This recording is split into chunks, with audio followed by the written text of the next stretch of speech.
Hey everyone, welcome back to She Birds Podcast. I'm your host, Brooke Wright, and today's guest is James. Hi, James. Hi there. Good to be here. Thank you so much for being a guest. So, can you tell our listeners what inspired The Night Girl originally and what sparked its re release? Well, The Night Girl was a urban fantasy set in Toronto, Ontario, Canada, about a young woman who comes to the big city looking for employment and finds it as a admin assistant for an employment agency that finds work for goblins and trolls. You Oh, could say that her boss is a real troll, but really is a goblin. It was released in fall of 2019 through an American publisher, a boutique publisher called Roots Publications. Uh, but since then, we brought it. I managed to get the rights back and went to Shadow Paw Press out in Saskatchewan to get more active distribution and to so it can be in better bookstores everywhere through the Literary Press Group of Canada. okay. Um, the initial story began back in 2003. I had written already a few young adult fantasy novels, and Erin and I were just thinking about ideas and happened to be riding the Toronto subway at some point, and she just said to me, "Well, what about when the city of Toronto was digging their subway, their next subway, and to quote Tolkien, they dig too deep."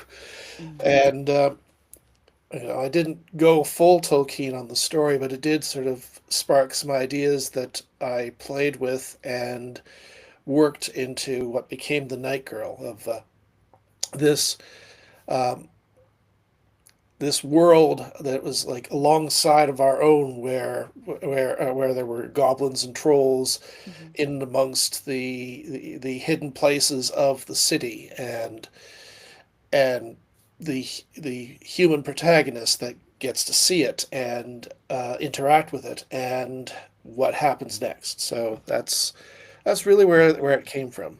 Yes. Oh, okay. So, how did the idea of goblins and troll working into the modern Toronto come to you? Well, the just there have been a few other stories that take this on. I mean, the urban fantasy genre likes to play with uh, contemporary settings and cities with supernatural elements. I mean, a lot of it, you get a lot of vampire stories that way with the Buffy Yeah. the Vampire Slayer and the works of Jim Butcher. Yeah. Um, in particular, with fairies and goblins and trolls, we have Emma Bull's The War for the Oaks. So I just explored the idea of what these supernatural creatures could be. I didn't want vampires since everybody else was doing vampires, Oh, yeah. and I've worked with fairy lore before in some unpublished stories, so I decided to have some fun there, and just the whole juxtaposition of these creatures being in the very modern glass and steel type of environment that downtown Toronto is, um, while also having the city also has a vast underground city, a shopping, the world's largest underground shopping concourse that connects a lot of the buildings in the downtown core, and it's like a maze down there, and so you can easily imagine there being another world out, especially outside of 9 to 5 when the workers go home and this place is still there and you can still walk through it. So, Oh, okay. So what makes I don't think I'm gonna pronounce her name right, but it's Perpella? Is that Perpetua. Perpetua? Oh, Yeah. Collins, a compelling protagonist for you. Well, I liked her because because the way that she just sees the weird stuff that's happening around her, and you know, acknowledges it as weird, but accepts it. She doesn't scream and run away from it or freak out. It's like, oh, so this happened. Well, I'm just going to accept that. And that made a very nice pairing between her and her boss, T.P. Earthenhouse, the goblin who's trying to find work for his underprivileged fellow goblins. And the dynamic just hit it off really early in the writing, and just led me to explore that world deeper. Um, I find as soon as I find that I have a decent character to follow into the world, then the story gets a whole lot easier. Oh, okay. So how would you describe Night Girl in 3 words? Oh, that's a toughie, but I would say Office meets Tolkien. Yeah, Okay, I mean, okay. I have blurbed it as it's The Office meets The War for the Oaks. Sort of, there is she is managing Perpetua is managing this office environment, which she eventually realizes is acting as a community center for the goblins and the trolls, and she turns it into a more effective one where it's Hmm. like they're just sitting around waiting for their jobs. Let's put some movies on for them. Let's get them to do something interesting because they're bored out of their gourd just sitting here. And just the you know and I've lost the track of the question. Sorry, but It's yeah, okay. just that just juxtaposition was just so fun to explore. Yeah, definitely. So, why Toronto? What role does the city play in the story's tone of our world building? Well, there's a couple of reasons. I mean, the big reason is I'm born and raised in Toronto. I lived there for the first 20 years of my life, and even though I moved out, I'm still no less than an hour's drive away. So Yeah. I go back in often, and it's it's the city of my youth. It's this, Yeah. and I was quite proud of it, and I feel that Toronto deserves to be a setting in more stories. Yeah. The underground city, which I mentioned before, is makes is another big reason why this story can only happen here or maybe Montreal, Mhm. because this underground maze of uh, glitzy, fancy shopping concourses that is the largest continuous underground shopping concourse in the world. The Guinness Book Mhm. of World Records actually has that listed.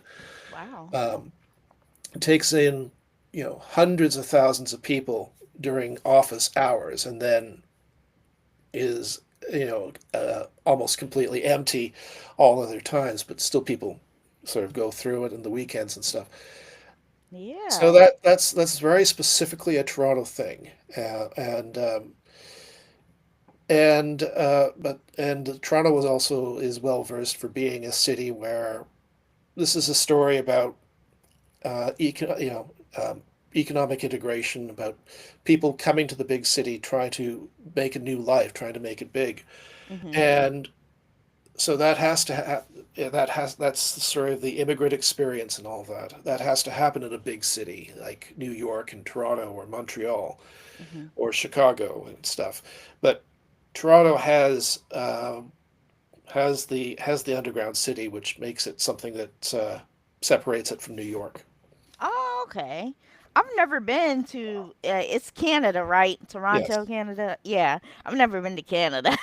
So, wow, it does like it's interesting hearing stories that are coming from Canada, like people that live in Canada are telling stories based in Canada. Yeah. So that is neat hearing that. So, what changes, if any, have you made to in the re-release version? Well, the re-release should be pretty similar to the original story. We were quite pleased. I mean, Roots Publications was a small book company, publishing company that unfortunately didn't make it, but it had but the editor and I worked so well together on making this story work. And Mhm. so I don't see as many changes are needed. I will be changing the acknowledgement because I do think the story hits a bit differently now than it did back in 2019, or especially when I was writing it. Mhm. The uh, I mean, people have commented on the idea of the goblins and the trolls eventually, spoiler alert, uh, stand up for themselves and speak out and reveal themselves to humanity and saying, "We're here. You have to deal with us. So deal with us." Right. And I've had a few reviewers saying it's like, even though I made the human reaction decidedly mixed, there's some, there's references to people accepting this, and there are references to people getting really upset and angry about it. Even though I Oh. made that mixed reaction, a few people have commented that you know since 2016 to 2020, they have a harder time seeing humanity being that accommodating.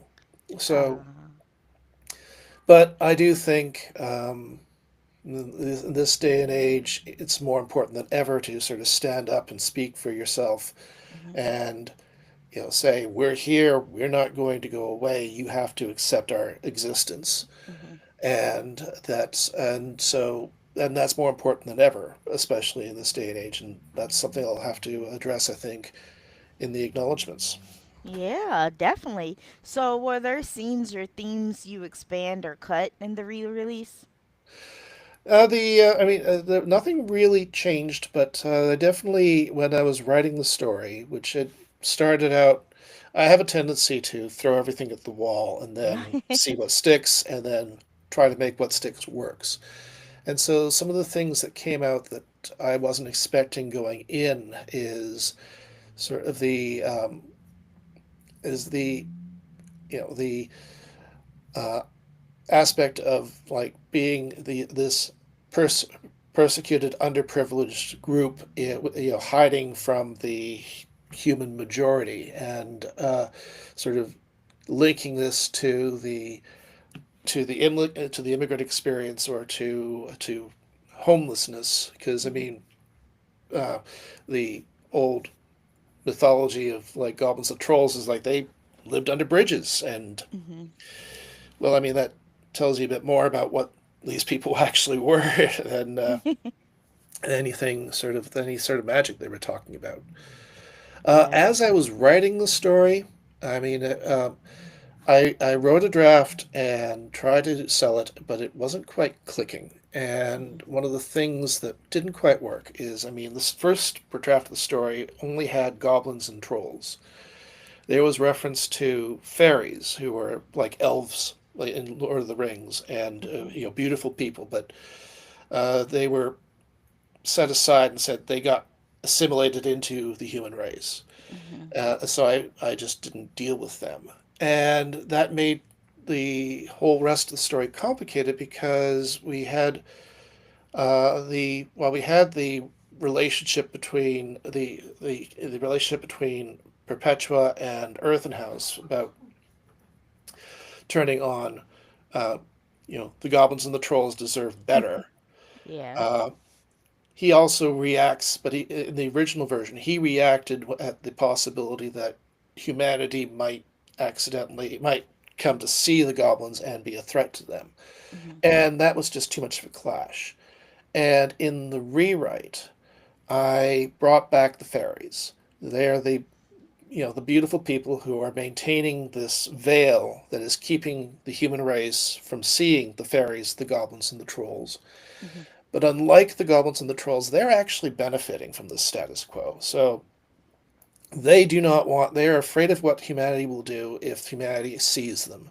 And Earth and House is also afraid of what humanity will do if humanity sees them. But the goblins are desperately poor, and they need to have a place in the human economy. Mhm. So he's going to rock the boat. And the fairies are very much opposed to that. And that's where the conflict suddenly become comes, and Perpetua ends up in the middle of it. So that's the change I think made the draft finally work and come together, and that's what we published back in 2019. We'll republish again this August. Nice. So, what was the hardest scene to write and why? Oh, there were a few difficult scenes, uh, just dealing with. Yeah, I think the most challenging scenes were the where showing where the veil starts to drop and humanity starts to see the goblins and the trolls, and some of them react badly, and so um, the story, which had been pretty light and funny, takes a significantly darker turn, and so I mean that's always challenging to do. Yeah. Um, but I knew where I was going with the story. I knew that at the end, there is a coming out scene where where all three groups, the fairies, the goblins, the trolls, sort of finally step out and say, "We're here. You have to accept our existence." Oh, And and it ends, ambiguously. So period. you hope that the response is a good one. Yeah. Yeah. So, is there a, and this is outside the questions I have listed for you, but is there another book to this book, or is it a standalone? It's a standalone. I mean, there is a potential for a sequel. I mean, Okay. the title it suggests itself is. I mean, there's the title, "The Night Girl," has sort of came from an earlier sort of story called "The Night Girl and the Day Boy," Okay. and people should look that up. It's a very interesting story. They don't really have too much to do with each other, but I did borrow the title, the first part of the title. Okay. So if there was a sequel, it would be Perpetua having to deal with the human response, and that has the potential to be dark, but it would feature a lot of struggle and hopefully a good resolution as as the darker forces get stood up to and defeated. So, but that other than a few ideas for this story and a few maybe scenes written, Hmm. uh, nothing has really come of it yet. But so the Night Girl remains a standalone. Oh, okay. Okay. So, can you describe how you develop the personalities for non-human characters? Well, the thing the big thing was that I initially had tried to, I went with the funny. These were creatures were weird to Perpetua, and so they did weird things. Like the character gets hired. One of the goblin characters gets hired as a paper shredder because he likes going just tearing the paper up. But with the juxtaposition of Earth and House being, he wears pinstripe pants. He has a deep voice and a voice like $100 bill type of thing. He is somewhat more at home in this high end office setting, even if the office is like at the third basement level of the tower complex. But as you move along, I think the story, Earth and Perpetua uh, really comes to see. I mean, comes to the realization that these goblins, these trolls, they are fundamentally people, and they, they have every right to be as respected as any other person. So um, they may, have some odd responses to various situations, but they want what any other person has, just the ability to uh, Right. find work, make a good life for themselves, and just live in peace. Hmm. Okay, I like that. I like that. So, how did you approach writing magical creatures in a way that feels grounded? Well, I find a good way to do that is you stay as grounded as possible, and then the magic sort of pops in. Um, there isn't a lot of magic in in the story at first. Um, what you do see, you're not sure if you see it. Perpetua is like the fairies are able to walk through the streets, these real which are full of pedestrians, like these crowds swarm, and they're able to walk basically against the traffic, and the people just sort of like move around them Mhm. without realizing it. And I just sort of describe it in such a way that it seems normal, but you realize there's something off. Um, and and that's just that's I think that's sort of one of the better ways to do it. Yeah. In science fiction, one of the things I've had in some of my stories is it's like the near future, so it's pretty much like we have it now, except this new piece of technology that they are totally used to, like for example, this character sort of flicks a match to sort of like look at somebody and get some more light, and then just waves it off and puts it away. This Yeah. is like a reusable match that is like you don't comment too much. You don't comment too much about it because it's perfectly normal to them, and it's just something that they do. But anybody who's outside this goes, "Wait a minute." Yeah, nice. So, how did you decide on the rules for how to become a goblin or troll to coexist with humans? Well, the roles you said, Yeah, the rules. Rules. the rules. Rules. Oh yes. Oh, sorry. The rules of the world. Well, there was some trial and error. When you know the original draft, when it was just goblins and trolls, the main objective was to sort of keep them out of the public eye. And when I brought in the fairies, we I came up with the idea of the veil, which is sort of like a perception filter, so Mhm. that uh, people don't usually see or notice these strange creatures in their midst.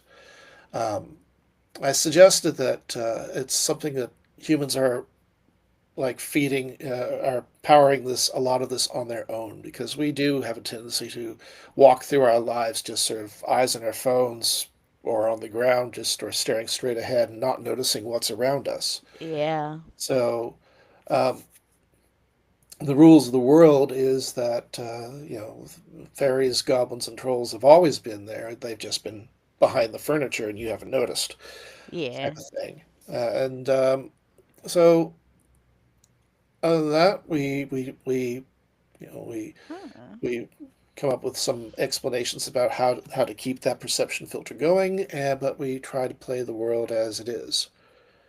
Yeah, this your story kind of reminds me. I don't know if you watched the show called Troll Hunters, but it's like Troll Hunters on Netflix. I love Oh it. yeah, I love that show. excellent. But it reminds me of that. And it's like for kids, but I still watch it because it's amazing. Nice. Well, uh, I'm people tend to call the Night Girl young adult, and it is written in the same style as my other young adult books. Mhm. It's not young adult because found that teenagers who read this story get bored with all the office politics and stuff. But Uh, 20 somethings love it.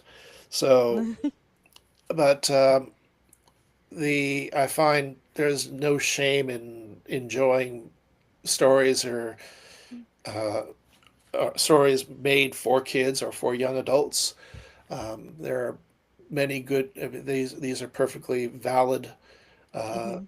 works of art. I love the clarity of the storyline that comes with a lot of YA, and the whole Mhm. coming of age plot is extremely powerful. It's about people changing, becoming who they want to be, or who they actually are as an adult. Mhm. And it's no surprise that it's so popular to read and why I come back to it again and again. Okay. So are there elements of folklore that directly inspire the goblins or trolls? I did a little research. I didn't do. I wouldn't call it like anything scholarly or academic, but I did look back into some of the fairy, goblin, and troll legends of Ireland, uh, Hmm. and uh, and that sort of set up the whole background between of how the fairies, goblins, and trolls came to be here. If you some of the legends you see like it's all about a movement to the west. There that uh, there be that people are moving, across Europe and are pushing sort of these persecuted people ahead of them Hmm. to the west until and suddenly there's no more west to go anymore. Yeah. Um, so they end up going underground, and so that's sort of the explanation that you get for some of the fairy and goblin legends in Ireland. That Okay. the Celts came to Ireland, and the indigenous people that were there either had to be assimilated or just went into hiding. Huh. And there was and I did for some of the other elements in the story, like at the big climax when Earth and House pulls out the sort of the big gun. Um, I did some research into the mythological creature behind that, and uh, and came up with a story with a particular battle that supposedly took place in legend. But then, of course, I supplemented it with um, when they say the big gun that Earthhouse pulls out when he like has to confront humanity is like he has a Balor, and he says, "What's a Balor?" It's like, and one of the other characters says, the Dungeons and Dragons people use the word interchangeably with Balrog until the Tolkien estate threatened to sue. So, so there is that also research happening. I looked at early other fantasy as well. Yeah, nice. So, what kind of feedback surprised you the most that you got after the original release? Well, as I said, not specifically after the release itself, but during the rewriting process. Hmm. Um, when I had written the story where Perpetua was much younger and was writing it just like any other YA book, um, the feedback was that while it was being well received by 20 somethings, Hmm. teen readers were saying we're getting bored, and so I needed to change Perpetua, age her up to 21, and turn this into a new adult, technically a new adult fiction. Hmm. Um, but I think I feel good about the response that it has received. I mean, some people, everybody has different tastes, so Hmm. some you always get people who like it doesn't click with, but Hmm. I think people have appreciated sort of they see it as an unexpected story uh, about you know existence Hmm. and speaking up against the privileged class Yeah. that they weren't expecting to see when they went into the story, but they were still satisfied, and I think that adding that having that those deeper elements in there, even though the story starts out light, having those elements in there makes it gives it a better edge. Yeah. So, is this on, because I have Apple Books, is it on Apple Books yet? Well, it comes out August the 12th.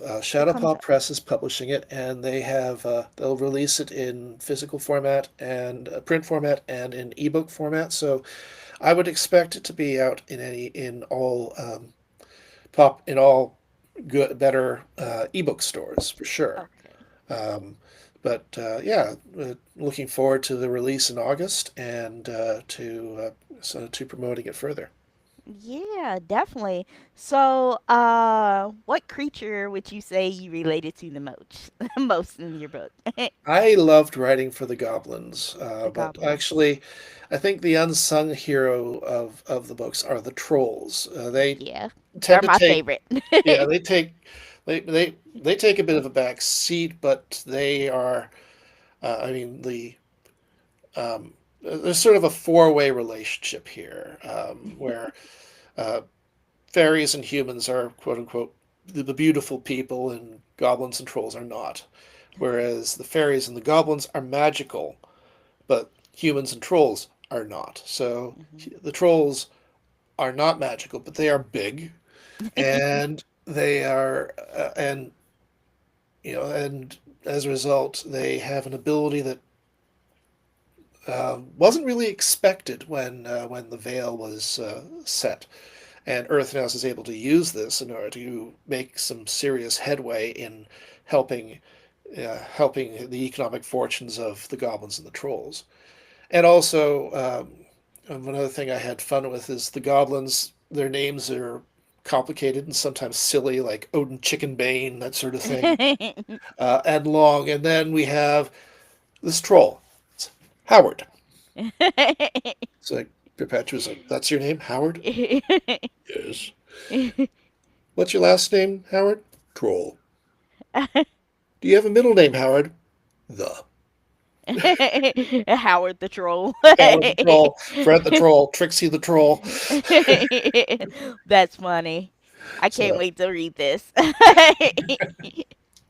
But I want to thank you so much, Jane, for sharing about your books. And I'll be on the lookout in August. Do you have a specific date in August? August what? August the 12th, yes, August the and 12th.